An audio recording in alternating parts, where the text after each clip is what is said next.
Que bênção, que alegria de verdade estar aqui com vocês nessa noite iluminada. Eu vinha para cá de viagem do meu trabalho, meditando, pensando, como é bom estar na presença de Deus, como é bom estar aqui na segunda-feira, como é bom ter a oportunidade de participar de uma missa toda segunda-feira, e toda segunda-feira está no grupo de oração. O que está preenchendo a nossa vida hoje? A gente sabe que dentro de nós existe uma lacuna, um buraco que precisa ser preenchido. Parece que nós, seres humanos, nunca estamos satisfeitos, nunca estamos totalmente felizes. Parece que sempre está faltando alguma coisa. Já percebeu isso? Por mais que nós somos de Deus, por mais que nós viemos na igreja, todos os dias parece nos faltar alguma coisa. Eu raciocinava vindo para cá, e eu aqui cheguei a essa conclusão. É porque nós não estamos numa terra que é nossa. Quando você está num lugar que é seu, quando você está num lugar que te pertence, você tem paz, você se satisfaz. Aqui é meu lugar, aqui eu estou com a minha família, aqui eu tenho tudo que eu preciso. Ei, não se apegue a nada dessa terra, porque você não é daqui. E aqui não tem nada que preenche o que você precisa. De uma vez por toda, entenda que nós estamos aqui só de passagem. Quantas vezes você ouviu isso? Estamos aqui só de passagem e daqui não vamos poder levar nada. E a gente se apega às coisas daqui, como se a gente pudesse levar alguma coisa.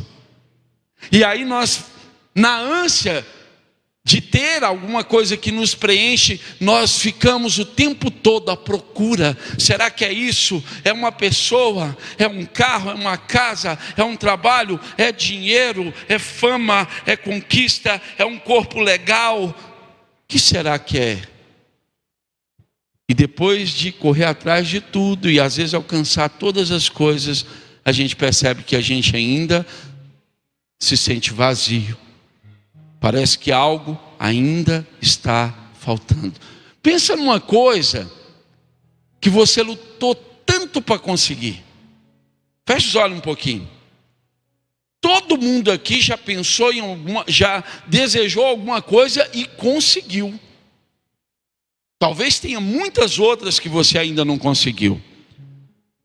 Mas alguma coisa que você já lutou, que você já desejou, que você já sonhou, você conseguiu. E quantas vezes numa fase da sua vida você pensava, quando eu conseguir aquilo ali, aí eu sossego, aí eu vou ser feliz.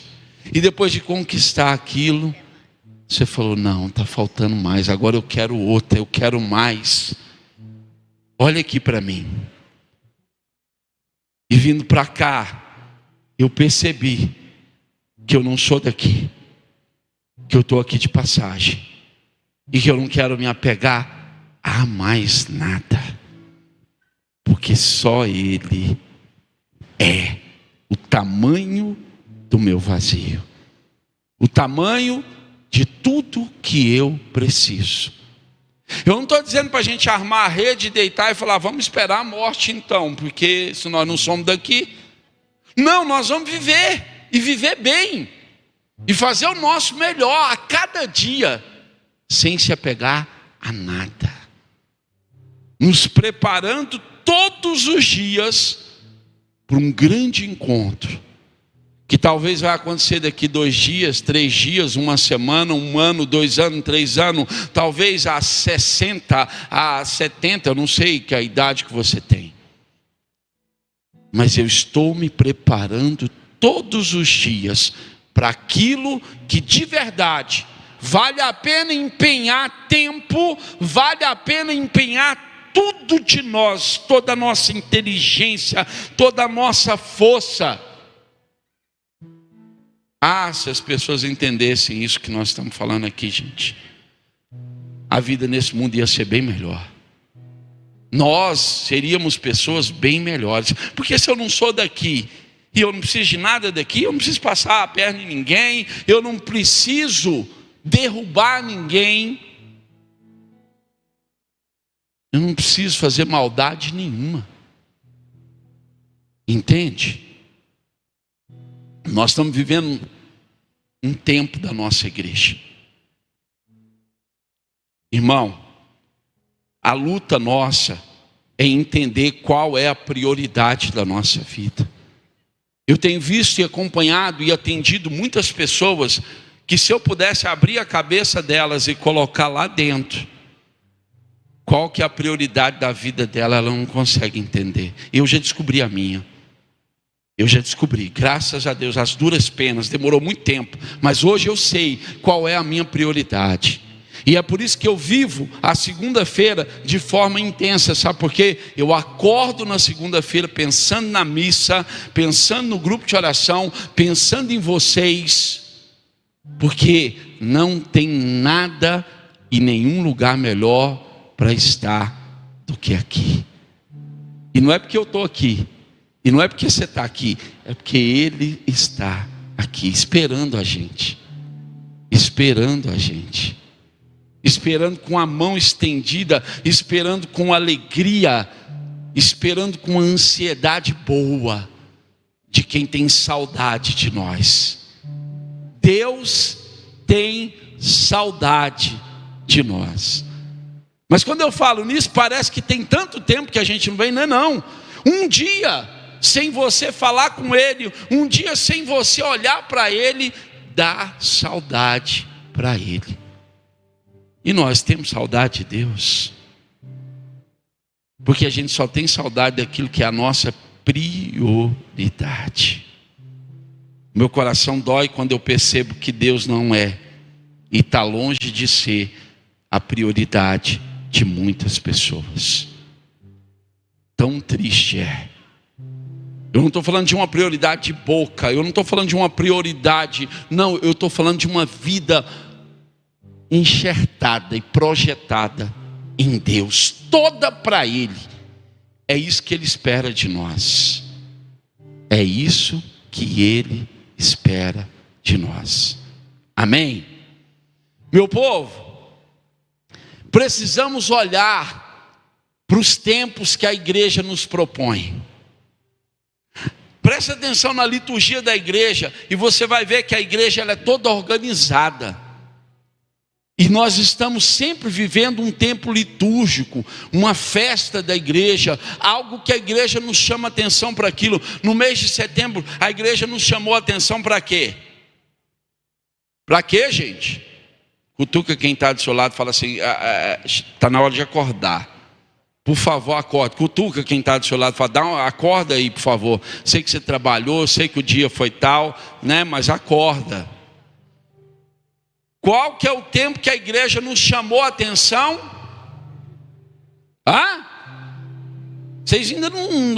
Qual foi o tempo, gente? Fala assim com voz forte, qual? Não, vamos fazer o seguinte, vocês ficam calados, só esses aqui vão falar. Qual que foi o tempo? Bem timidamente. Qual que foi o tempo? A Bíblia. E não só a Bíblia. Mas quem é que fez a quaresma de São Miguel? Quem vivenciou esse momento? Sabe o que é que me dói às vezes? É bacana demais a quaresma de São Miguel. Mas muitos católicos vivem a quaresma de São Miguel como vivem o tempo da quaresma de Jesus. Os 40 dias ele vira santo. Ele para de beber, ele para de falar mal dos outros, ele acorda 4 horas da manhã para rezar. Depois no dia não presta para nada também, mas ele faz. Não estou dizendo que não tem que acordar 4 horas da manhã, vocês estão me entendendo. Só que muita gente na quaresma fala, não vou beber na quaresma. E passa 40 dias, eu falo, que lindo. termina a quaresma, ele bebe as pingas, cachaça, cerveja, que os 40 dias que ele ficou sem. Eu pergunto para você, adiantou o quê? Mudou o quê? Entende?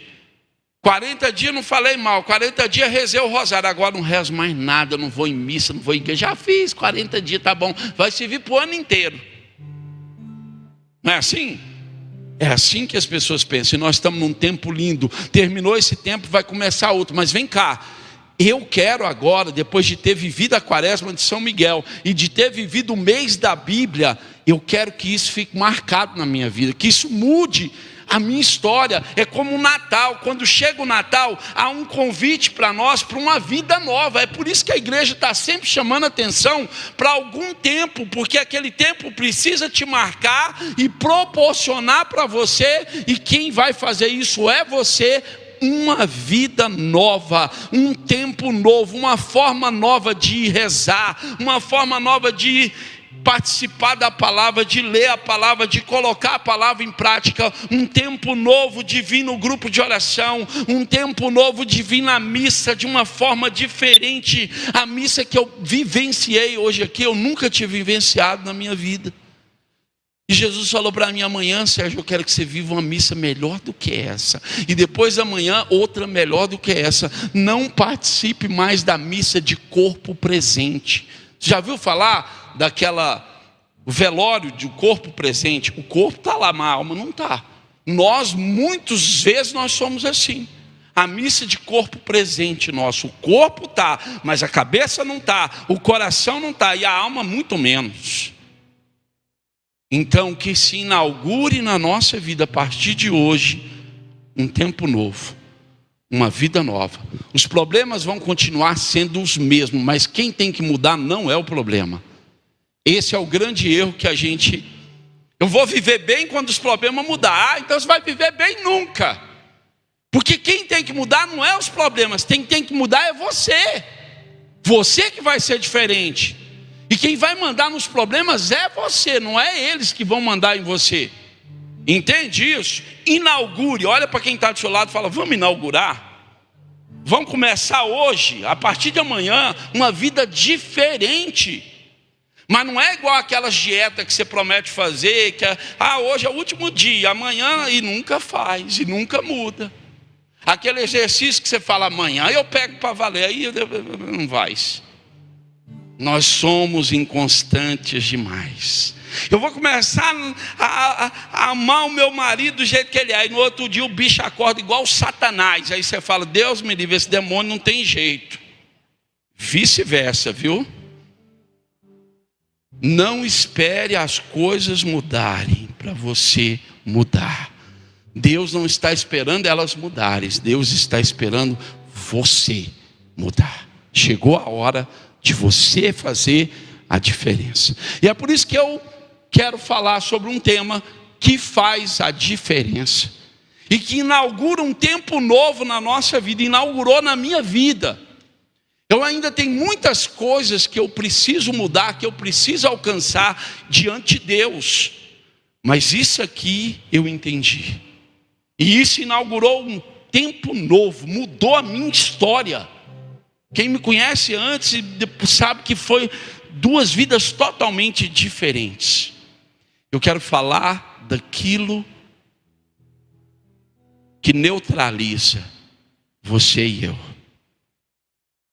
daquilo que nos amarra, nos prende, nos escraviza, e que cada um de nós de alguma forma carregamos: o medo. O medo. Tem gente que tem muito medo. E eu não quero acusar você, nem quero causar nenhum sentimento ruim na sua vida, eu só quero te alertar. Quanto mais medo eu tenho de alguma coisa, ou de alguém, ou de alguma situação, isso só significa que eu estou ainda muito longe de Deus. E quando eu falo longe de Deus, eu não estou falando de vir na igreja, que tem gente que está na igreja todo dia e está longe de Deus. E não está longe de Deus porque peca, não está longe de Deus porque ela é uma pessoa ruim, não. É porque ela ainda não experimentou a plenitude de Deus. Quando eu experimento a plenitude de Deus, tudo em mim é diferente. E a primeira coisa que Deus arranca da nossa vida é o medo. É o medo. Eu vou mostrar para você hoje que o maior sinal de que você é uma pessoa de Deus, que você tem fé em Deus, de que você está totalmente em Deus, é que você não tem medo de mais nada. Os santos da igreja, eles se aproximaram de Deus de tal forma que aos olhos do mundo se tornaram pessoas imprudentes, loucas, inconsequentes. Mas eu já falei aqui e vou repetir, não preocupe com esses rótulos, porque nós não somos desse mundo. Esse mundo pensa de um jeito e o mundo de Deus pensa de outro. É o inverso. Toda vez que o mundo aqui falar uma coisa para você, você pode fazer diferente daquilo, porque é o que Deus gosta. Deus ama contrariar esse mundo, porque esse mundo não tem parte com Deus. Tanto é que ele falou, meu reino é desse mundo, nada meu é desse mundo, é tudo alto. Já Satanás falou assim, isso aqui é meu, eu dou para quem eu quiser, se prostrar diante de mim e me adorar. O medo é o que nos neutraliza. Aí eu pergunto para você, ter medo é bom? É de Deus? O medo é algo criado por Deus? Foi Deus que criou o medo, gente? Sim ou não? Pior que foi. Foi, porque Deus é o criador de todas as coisas. Tudo que existe foi Deus que criou. Tem gente que pensa que o Satanás criou o medo. Eu quero te dizer uma coisa. Presta atenção que isso que eu vou falar é polêmico, mas me interpretem bem. Se o Satanás fosse um país, eu aqui na doutrina não falo isso, eu gosto de ser bem claro. Eu diria que o Satanás é a China. Se tiver algum chinês me ouvindo, eu vou explicar, não fica nervoso não. Mas se, e não é pelo que vocês estão pensando não, porque a China é comunista, também, mas não é só isso. Mas se um país fosse o Satanás, eu diria que foi a China. Porque na China nada se cria, tudo se copia. Copia. Eu sei que lá também eles fazem outras, mas lá eles são especialistas em copiar. O Satanás não sabe criar nada, porque não tem poder para criar nenhuma coisa.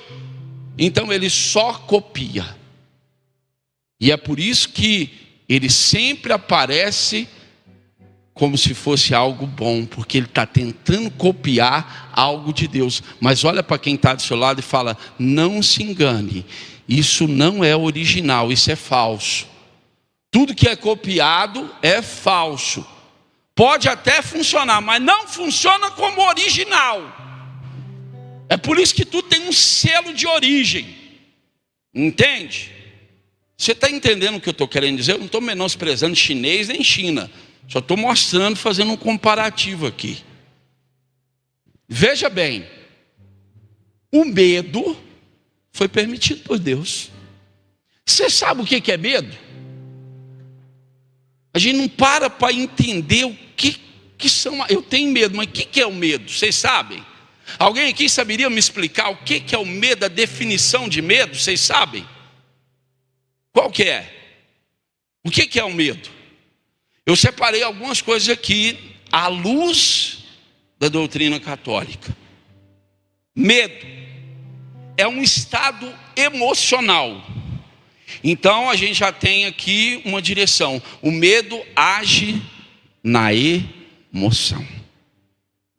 O medo é um estado emocional que surge em resposta à consciência perante uma situação de eventual perigo. Olha o tanto que Deus é maravilhoso. Então, fala com quem está do seu lado, fala, a casa já caiu para nós. Porque nós pensamos que o medo era um trem ruim. E Deus não cria nada ruim. Deus criou tudo bom. O homem que pegou as coisas boas e transformou em ruim. Então o medo vai se tornar ruim. E eu vou explicar daqui a pouco. Porque aquele medinho controlado. Eu sou da roça, eu gosto de dar exemplo de roça. Vocês não veem que esse negócio moderno de vocês não, que eu sou da origem roceiro. Lá na roça tem uma cobra chamada cascavel. É uma das mais temidas. A bicha é tão temida que ela enrosca e você vem andando por rumo dela e ela balança e fala: não vem não que eu te arrebento. Sai fora. Ela não vai até você. Tem outras cobras que te avançam. A cascavel vai ficar mas se você pisar no território dela, já era. O que é o medo permitido por Deus? É você olhar para a cascavel e falar: vou passar por cima dela, porque lá na Bíblia fala que vai beber veneno de serpente. Não sabe interpretar.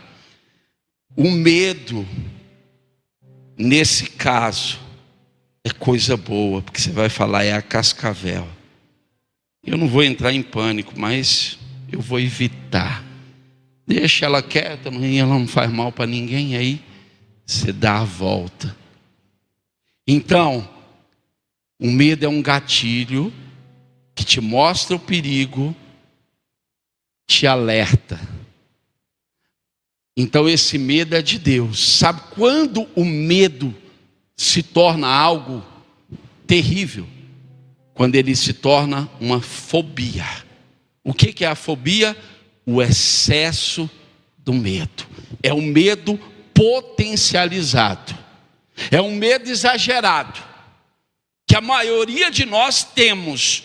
Cada dia mais nós estamos ficando cada vez mais medrosos. Hoje eu convidei uma pessoa para vir. Ela falou: não, à noite eu tenho medo de sair de casa. Eu tive uma vontade de falar assim: você tinha que ter medo era de ir para o inferno. Eu não tenho medo de fazer nada para Deus. Eu já saí de vigília quando eu tinha 19 anos de idade. Eu estava tão apaixonado em Jesus. Jesus era o meu foco total, que eu pegava um ônibus e ia para a vigília. Chegava lá na vigília, o povo me chamava para ir, para rezar. Mas na hora de voltar eu não tinha carro. E naquela época não tinha Uber. Táxi, mas táxi era uma coisa não era para mim. Entendeu? Ônibus era só até meia-noite. Quantas vezes eu fui correndo. Quando eu cheguei, passou o último, eu falei: vai com Deus, meu filho. Eu também vou ficar com ele. Fui embora a pé. E não foi assim daqui na esquina não, viu? Andei 8 quilômetros, 10 quilômetros. Morava lá na Água Branca. E as vigílias eram no setor oeste. Eu subia a B, passava na Lolobó. Só eu, Deus e o arcanjo São Miguel. Sem medo. Sem medo. Entendeu? E hoje tem Uber, tem tudo, e nós temos medinho de vir para a igreja. O medo está neutralizando e afastando as pessoas de Deus. Nós temos medo de ser radical, de entregar nossa vida total para Deus. Nós temos medo de colocar Deus como prioridade e faltar alguma coisa na nossa casa. Por isso o nosso foco tem sido tantas outras coisas. Uma coisa que é boa, mas que a gente transforma em ruim. Duas. Tenha medo disso, viu? Isso você pode ter medo. Eu tenho visto duas coisas arrebentarem com a vida espiritual das pessoas. Primeira delas, o celular. O tempo gasto, eu já falei aqui, vou repetir, é loucura. Se você contabilizasse o tempo que você fica olhando no celular, eu não tenho medo de dizer que a maioria aqui, no mínimo, passa 3 horas. Você imagina se você tivesse uma vida espiritual de 3 horas de oração? Aonde você estava? Que grau, que nível espiritual? A sua casa, a sua família, as suas finanças, tudo. O melhor investimento é a presença de Deus. É o melhor melhor investimento, é o melhor empreendimento, é o melhor lazer, é a melhor malhação, a presença de Deus. E a gente troca. Quantas pessoas estão passando 2, 3 horas na academia? Ou se não passa 2 horas, mas todo dia ele tira pelo menos 1 hora. Eu não estou falando que não deve, será que vocês me entendem? Mas o culto ao corpo se tornou mais importante do que cultuar o espírito, malhar o espírito para Deus. Se eu conseguir ficar 1 hora na academia, eu tenho que no mínimo rezar 2 horas para Deus. Se você não estiver fazendo isso, tem alguma coisa errada na sua vida. Tenha medo dessas coisas, dessas vocês podem ter. Eu não estou falando que não deve, eu estou falando que na mesma proporção que eu faço um, eu tenho que fazer outro, e eu tenho que entender o que é a prioridade. A prioridade sempre vai estar em primeiro lugar, é prioridade. Então o medo é um estado emocional. A ideia de algo ou alguma coisa possa apresentar ou tirar a nossa segurança ou a vida de alguém, faz com que o cérebro ative involuntariamente uma série de compostos químicos que provocam reações que caracterizam o medo. A ideia só de pensar em alguma coisa que pode fazer mal, que pode nos atormentar, nós muitas vezes acionamos algo no nosso cérebro e o medo toma conta de nós. Nunca usaram no mundo tanto antidepressivo, tanto ansiolítico, tantos remédios para curar a fobia, o medo, a insegurança, o pavor. Tudo isso sinal de que algo muito ruim vai na nossa vida. Que nós estamos vivendo o pior tempo desse universo. O pior tempo. Por que é o pior tempo? Porque é o tempo onde nós estamos mais distanciados de Deus. E não se iluda, vir na igreja não é só isso. Tem muita gente suicidando, sentado no banco da igreja. Veio, não sentiu, não se abriu, não teve aquilo como foco, não se escancarou para Deus. Aí parece que tudo está muito ruim, o grupo está ruim, as palavras estão fracas, parece que eu não sinto nada. Ei, o que Deus precisa fazer para você sentir Ele? Para mim não precisa dizer nada. Eu olho para Ele, eu recebo Ele, está ótimo. Você cria um estado dentro de você que tudo que você faz para Deus, você sente a presença dEle. Você saboreia cada instante na presença de Deus. Se você ainda não conseguiu desenvolver isso, lute, invista, para que você chegue a esse nível, que é o nível que Deus quer. Quando nós estamos com medo, nós aumentamos os batimentos cardíacos, aceleramos os músculos, e são algumas das características físicas desencadeadas pelo medo. Quando você está com medo, a boca seca, o seu olhar fica tenebroso, e você fica dominado por esse sentimento chamado medo. O medo é uma sensação de alerta. Agora, isso aqui é importante. O sentimento de medo prepara o corpo para 2 prováveis reações naturais. Quando você está com medo, vai acontecer 2 coisas. Olhou para uma coisa, teve medo. Pensou numa coisa, teve medo. 2 reações. Ou você confronta, ou você corre. Diante do medo só tem 2 opções: ou enfrentar ou correr. A maioria, porque o medo gera algo que Deus detesta: E que Deus falou que esses não vão entrar no céu. No céu não há lugar para covardes. O covarde não entra. Pode ser bom, pode ter rezado, pode ser da família do sangue tal, de Davi, de não sei de quem. Não vai.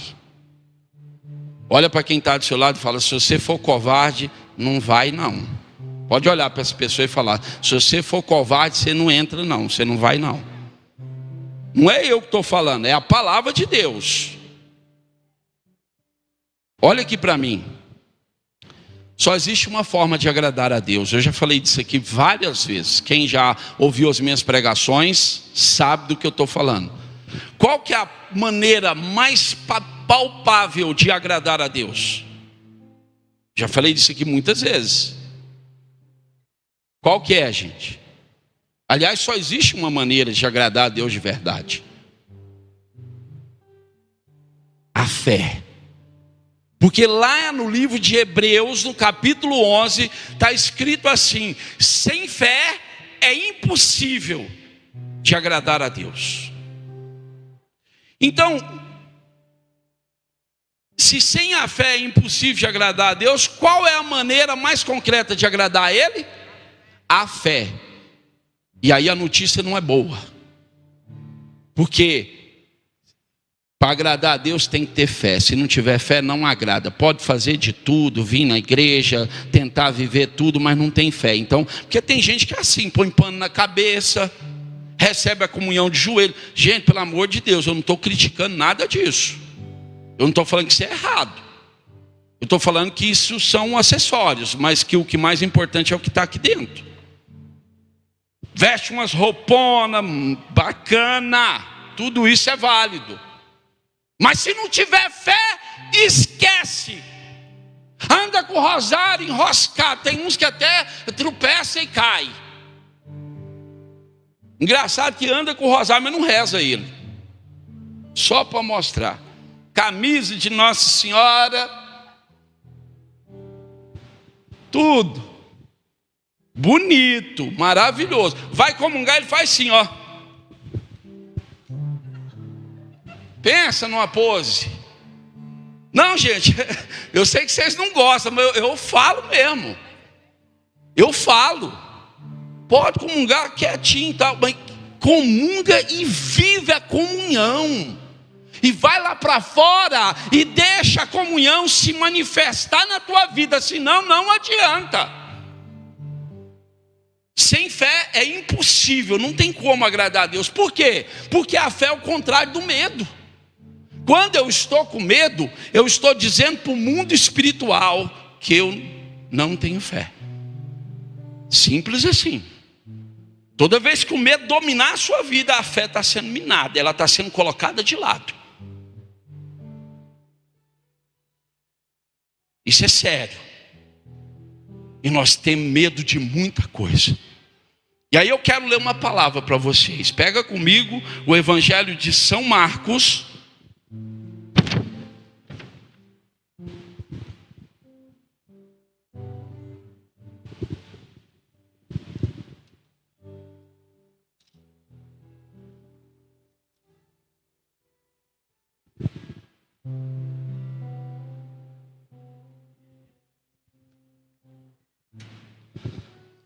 Marcos, se eu não me engano, no capítulo 4, por favor.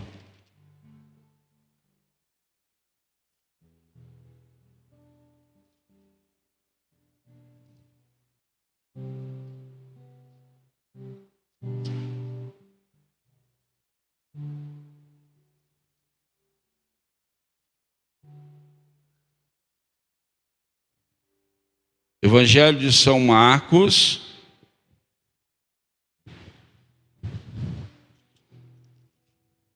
vamos lá no 4 para ver se é no 4 mesmo.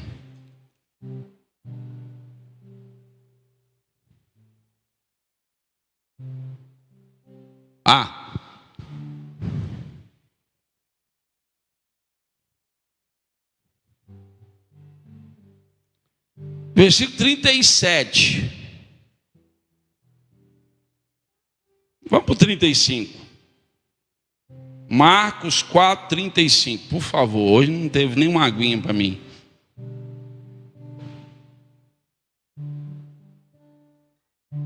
Ó, o dia que eu falo que não tem água, tem água de coco.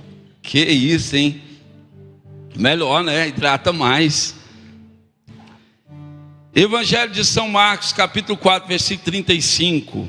Olha o que a palavra vai dizer. À tarde daquele dia, Jesus disse, os discípulos: passemos para o outro lado, deixando o povo.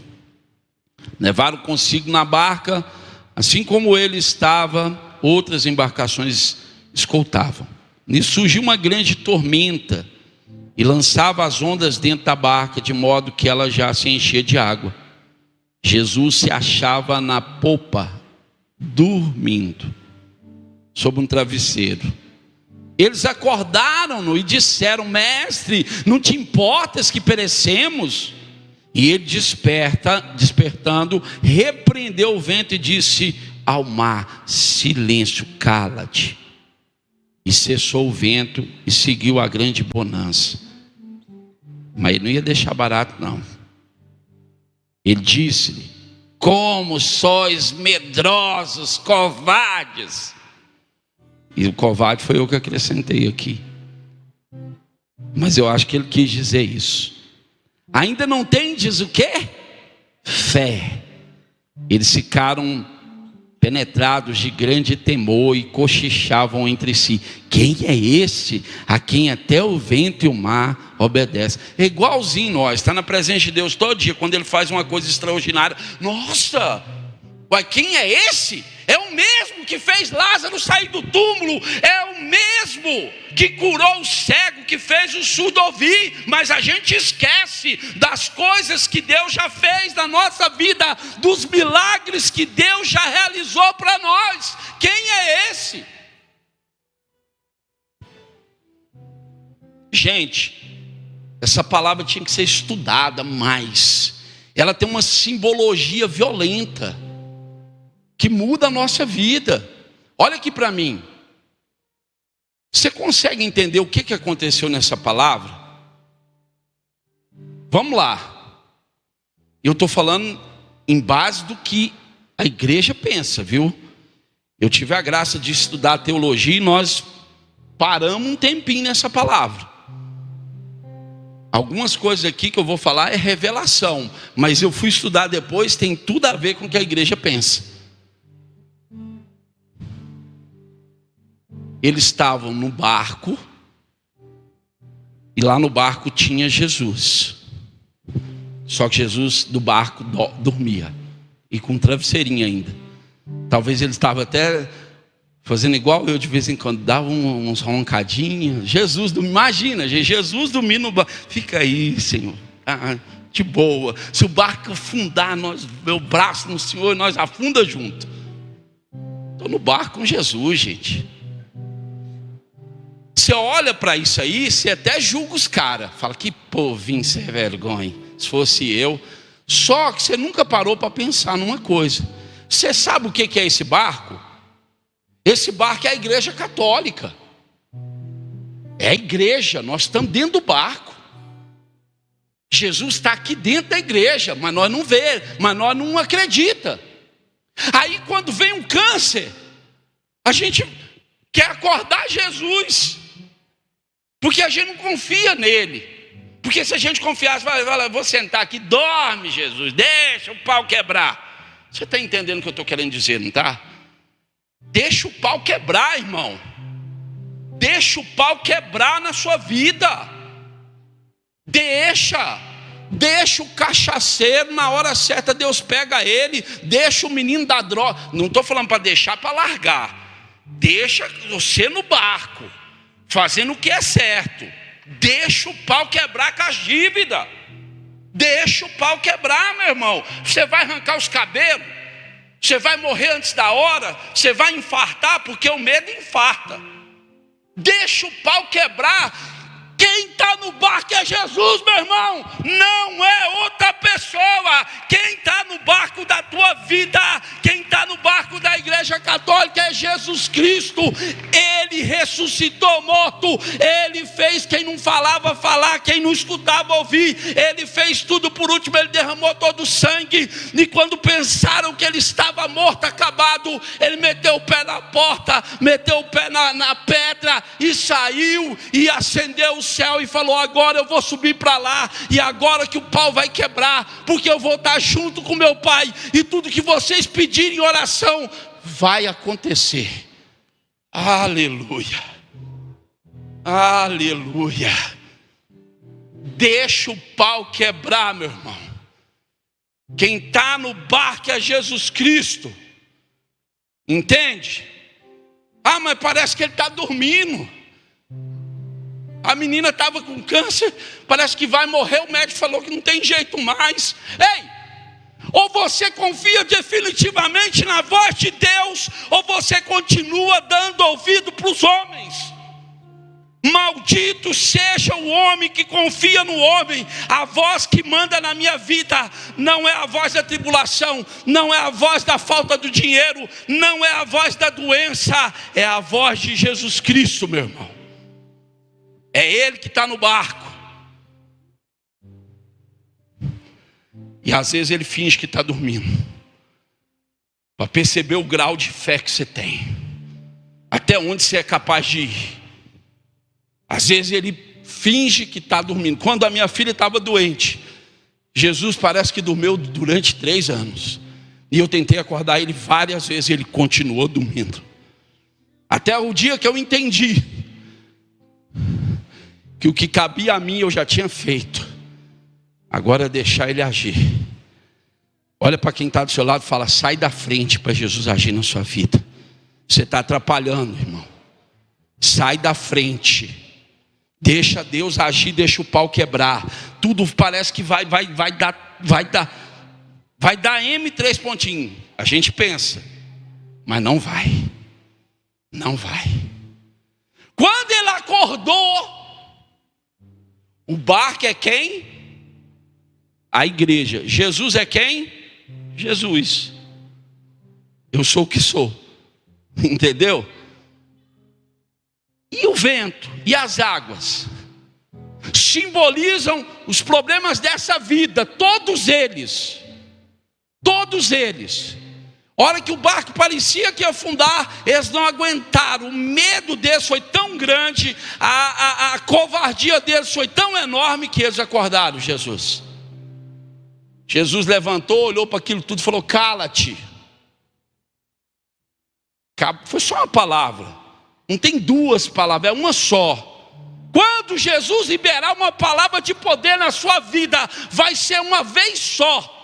Na hora certa, Ele vai liberar a palavra, que vai gerar um milagre, que vai gerar o sobrenatural, que vai mudar toda a história. Quantas vezes na minha vida, Jesus liberou uma palavra que mudou o rumo todo da minha vida, da minha família, de tudo. Entende? Só que Ele não deixa barato. Jesus não. Ele levantou, liberou a palavra, mudou tudo e olhou para eles e falou: povinho sem... Não, estou dando um exemplo. Povinho sem vergonha. Povinho medroso. Até quando vocês vão ser medrosos desse jeito? Ei, eu vou falar uma coisa para você.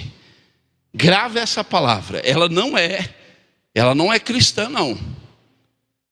Mas ela devia ser. O medo de perder tira a vontade de ganhar. Escreve isso aí. O medo de perder tira a vontade de ganhar. De tanto ter medo de perder alguma coisa, você não tem mais vontade de ganhar outras. Isso é sério. De tanto ter medo de perder alguma coisa, você impede outras coisas acontecer na sua vida. Entende? Um dos medos que nos atormenta é o medo da perda. Se você for dar asa para esse medo, você vai se lascar todinho. Porque se tem uma coisa que vai acontecer nessa vida, é perda. Se é bonito, vai ficar feio um dia. Vai. Tudo que era certinho vai cair. Até o Vasco cai demais. Você acha que você não vai cair alguma coisa sua? Os filhos, vai chegar uma hora que você vai perder. O dinheiro você vai perder, porque já falaram que no caixão não tem gaveta. Você vai perder tudo. Quando você ficar muito velho, quase morrendo, você vai perder a saúde. Quando você não tiver mais nada para perder, você vai perder sua vida. Nessa vida aqui, se você quiser agradar a Deus, você vai perder muita coisa. Eu perdi coisa demais. Eu fui um dos caras que mais teve amigo. E hoje eu nem sei se eu tenho um. Assim, que ninguém se ofenda com isso. Eu nem sei se eu tenho um amigo. E eu nem sei se eu preciso disso também. Porque quem tem Jesus como amigo, tem tudo. As pessoas são nossos colegas, a gente ama, faz o melhor por elas. Mas meu amigo é Jesus Cristo. Se você ficar confiando demais em amizade, você vai perder. Tudo que você se apegar, você vai perder. Jó perdeu tudo, olha o evangelho. Tem alguém que perdeu mais do que aquele homem? Perdeu a família inteira, perdeu os filhos, perdeu o bem, perdeu o caráter, perdeu dignidade, perdeu saúde. E a notícia é tão assim, que quando o diabo foi caracterizado por Deus, Deus falou, a função dele é matar, roubar e destruir. Além de você perder tudo, ainda tem o diabo para poder roubar de você. É por isso que todo ladrão é do capeta. Pega nada de ninguém, meu irmão. Não rouba nada de ninguém. Quando eu estou falando de roubar, não estou falando só de dinheiro, nem de bens materiais. Uma mulher, quando ela pega o marido da outra, ela está sendo ladrona. Não é dela. Não pertence a ela. A aliança, você já viu que a aliança não tem começo nem fim. Não entra nada, é um círculo fechado. Pessoa que tem uma aliança no dedo, significa que não está disponível mais. Pode caçar outro. Isso aqui tem aliança. Está disponível mais não, você caça o seu. Entendeu? As coisas de Deus é linda, né? Quando alguém rouba uma pessoa da outra, ladrão.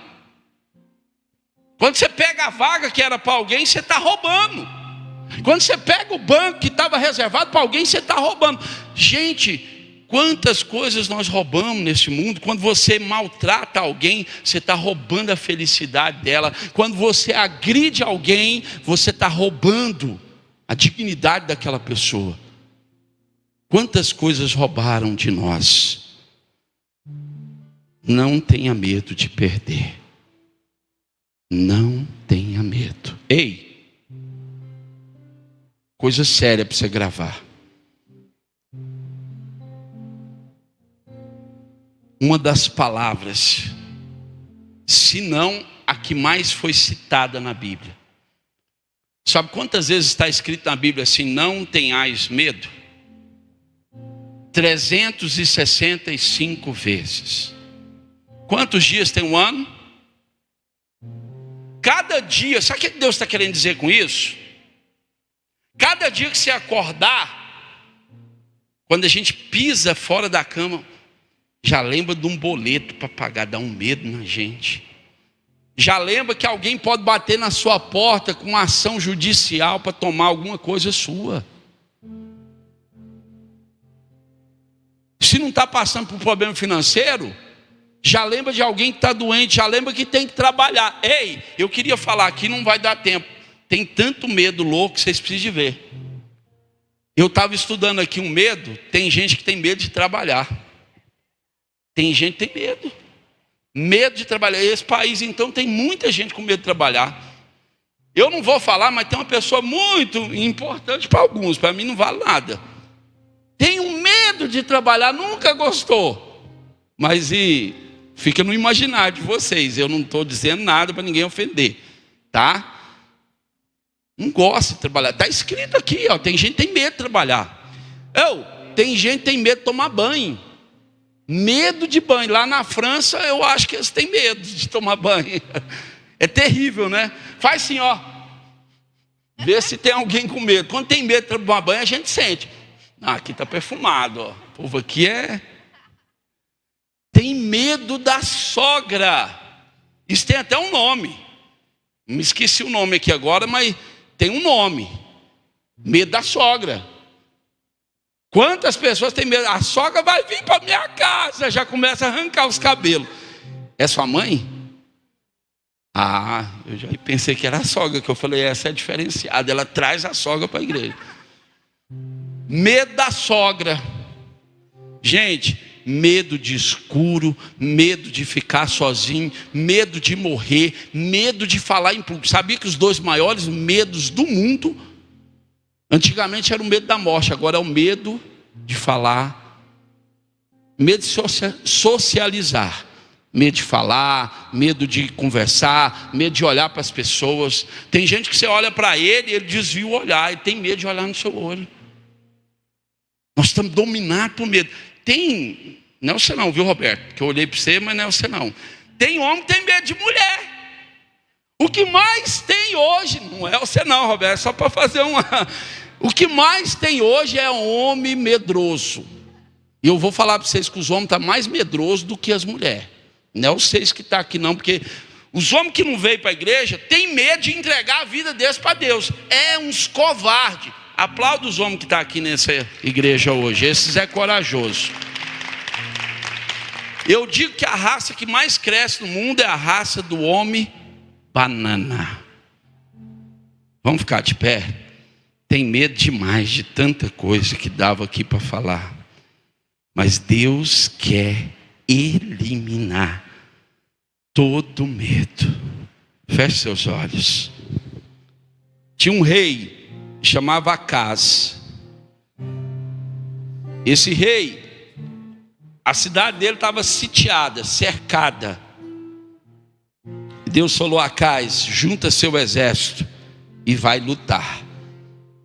Só que ele já tinha visto o tamanho do outro exército e sabia que era bem maior. Mas quem mandou ele lutar? Foi Deus. E ele não acreditou que poderia vencer. Você fala assim: ah, mas se fosse eu ia. Mas quantas vezes você está cercado por tantos problemas e você tem medo de lutar? Diante do medo, só posso fazer duas coisas: fugir ou confrontar. Quem me conhece sabe, eu amo confrontar. Se tiver uma coisa para vencer, vamos enfrentar, vamos encarar, vamos confrontar. É isso que Deus quer. Porque quando você vai, você está mostrando para Deus que você confia nele. Quando você foge, você está dizendo para Deus que você não confia nele. Levanta as mãos para o céu. Diga: Senhor, tira todo o medo da minha vida. Eu quero ter só esse medo de alerta, um medo natural que o Senhor me deu. Mas eu não quero mais ser dominado pelos medos que me roubam, que me escravizam e que me acorrentam.